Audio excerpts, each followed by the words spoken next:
बहनों और भाइयों नमस्ते।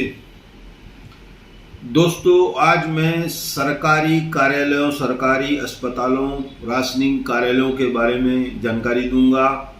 उल्लासनगर महानगर पालिका के बारे में जानकारी दूंगा कि कहां कहां पर हम सीधे तौर से अगर जाएं तो हमारा काम हो जाए। सबसे पहले मैं ये मुद्दा लूंगा 2 दिन पहले का और कल का। बहुत दिनों से लोगों को शिकायत थी कि सब रजिस्ट्रार बिना बॉन्ड राइटर तो वहाँ पर लगता ही है, लेकिन कोई पहचान का आदमी भी चाहिए। यही हालत जो है सिटी सर्वे की है, आज तक कोई सुधार नहीं हुआ है। अभी तक कंप्यूटर में पूरे शहर के नक्शे नहीं डाले गए हैं।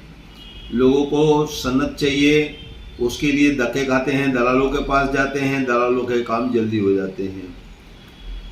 अब सब रजिस्ट्रार की बात करें, जहां पर करोड़ों अरबों रुपए की जमीनों के, घरों के, फ्लैटों के लेन देन की जो प्रक्रिया वहां होती है, लिखा पढ़ी जो है होती है, वहां पर वह काम बॉन्ड राइटर करते हैं। लगभग 3 दिन पहले शहर के आमदार विधायक साहब उल्लासनगर 5 में आए। उनको शिकायत मिली कि यहाँ पर रजिस्ट्रार महोदय नहीं रहते हैं और लोग धक्के खाते हैं। उस बारे में थाने के विचारे साहब बॉन्ड राइटरों को, अधिकारियों को बैठाकर बातचीत हुई। बात ये निकली कि आगे से ऐसा नहीं होगा। कल सिर्फ 2 ही दिन हुए थे, अचानक हमें गांधी रोड के पद्दू करमचंदानी ने दोपहर को फ़ोन किया कि आप 5 मिनट आइए। वो वीडियो मैंने आपको भेजा क्योंकि मैं उनके फ़ोन के काफ़ी देर बाद पहुंचा था। उससे पहले वह खड़े थे। दुकान पंचायत के अध्यक्ष हरीश कृष्णानी, उनकी धर्मपत्नी रेखा कृष्णानी, वह लोग भी वहाँ पर खड़े थे। एक बूढ़ा व्यक्ति अंदर सोफे पर बैठा था। एक वृद्ध महिला, वहाँ एम्बुलेंस खड़ी थी। मैंने पूछा इसमें क्या है? बोले मार्च महीने से यह वृद्ध महिला जो है अपनी संपत्ति बदलना चाहती थी, क्या करना चाहती थी, वह काम से आई थी। उसको 4-5 लोगों ने चादर में उठाकर रखा था और काफ़ी देर उसको बाहर लगी। उसका नंबर, टोकन उसके पास था, उसका नंबर उसके पास था। तो काफ़ी देर उस महिला को लगी और उसको बाद में बाहर लाया गया। मैंने देखा और हमने वीडियो भी आपको भेजा। यानी कि 2 दिन के बाद ही अधिकारियों को विधायक जैसे लोगों की परवाह नहीं है जो विधानसभा में आवाज उठाकर इनकी बदली करवा सकते हैं। दोस्तों, बड़ी दुखद बात है कि लोग वहां पर घूमते हैं, भटकते हैं।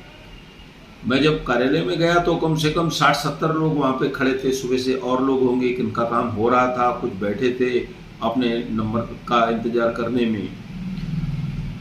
बाजू में सिटी सर्वे कार्यालय है जहाँ पर सतराम दास और दूसरे लोगों ने भूख हड़ताल की। सुधार अभी तक वहाँ भी नहीं आया है। उसके बाद चलेंगे हम सरकारी अस्पताल की तरफ, जो उल्लासनगर 3 में हमारी बहुत बड़ी अस्पताल है। करोड़ों अरबों रुपए की अस्पताल है। सभी प्रकार की बीमारियों के इलाज के लिए वहाँ पर सहूलत है। लेकिन होता क्या है, मैं यहाँ पर जो हमारे नेता हैं, जो हमारे नगर सेवक हैं, हमारे विधायक साहब हैं, उनसे निवेदन करूँगा कि कभी आप जाकर वहाँ देखिए कि वहाँ के बाथरूमों की क्या हालत है, वहाँ पर बेड की क्या हालत है, मरीजों की क्या हालत है, और कौन सा इंसान है जो इस अस्पताल में इलाज कराने जाएगा, मुझे बताइए।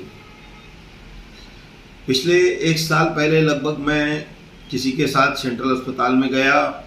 कोरोना काफ़ी थी। उस व्यक्ति के 2-3 एक्सरे निकालने थे।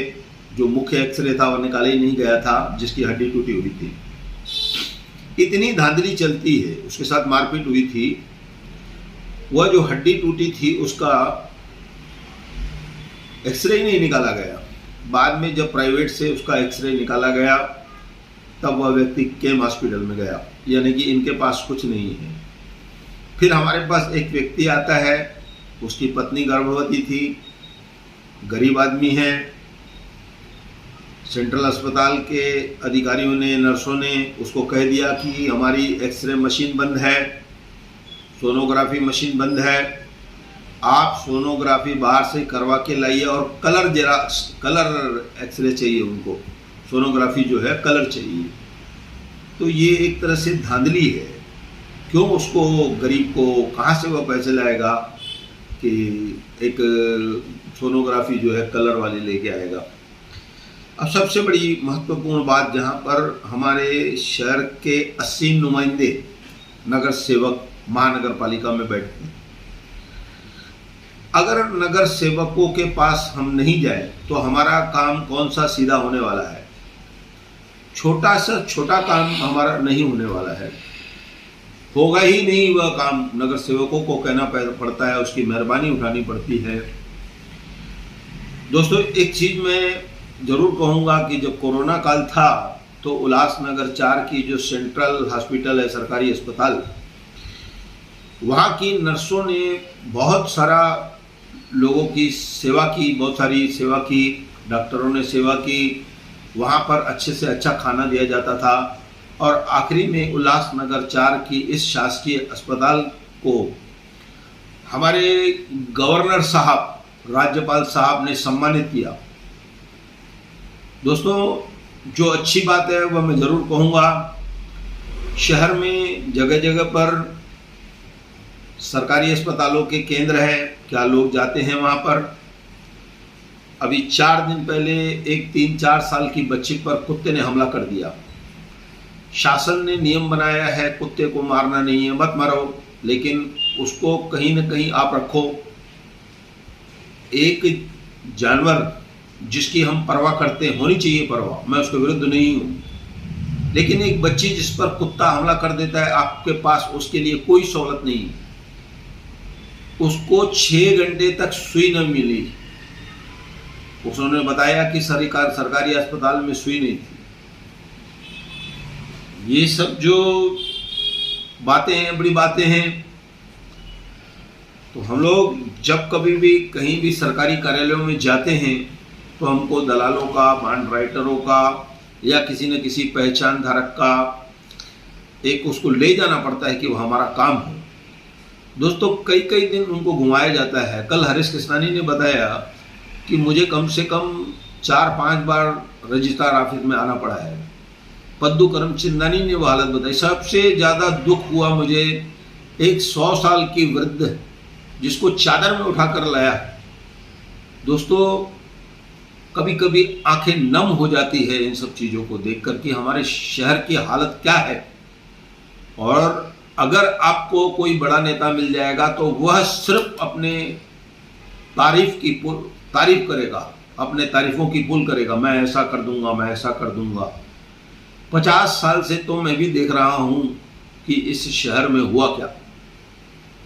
तो मैं नेताओं से ये कहूँगा कि इन सरकारी दफ्तरों की तरफ ध्यान दे, लोगों के काम हो। और वोटरों से कहूँगा कि आप जब वोट देने जाएं तो ये सब बातें विचार करें कि आपका सहयोग कौन करेगा। ऐसा कहकर मैं धन्यवाद कहता हूँ।